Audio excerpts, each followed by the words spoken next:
Hey everyone, I'm Fernando. Welcome to Host2B Academy.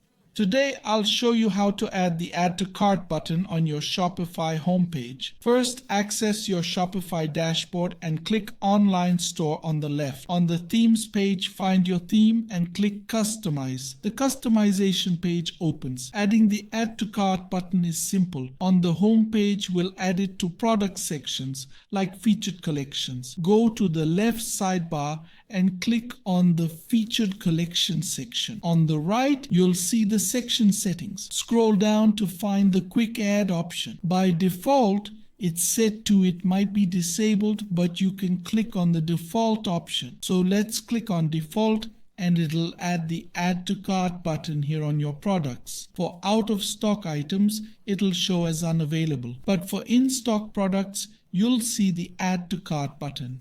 You'll need to do this manually for all product options. So here below we also have featured product. I can go to the left side, click these products and add the button. I can set it to default and it will add the product. There's a volume option that adds a selector, but I don't recommend it. The default option is better. Now, Add to Cart buttons will appear on the home page. Customers can see a product and immediately add it to their cart. I can apply this setting. Just save the changes. For that, go to the top right corner, find the Save button and click it. After clicking, the changes are saved successfully. When you access our store now, the home page will show products with Add to Cart buttons that customers can click to add items to their cart correctly in your store. I hope this video was helpful. Goodbye.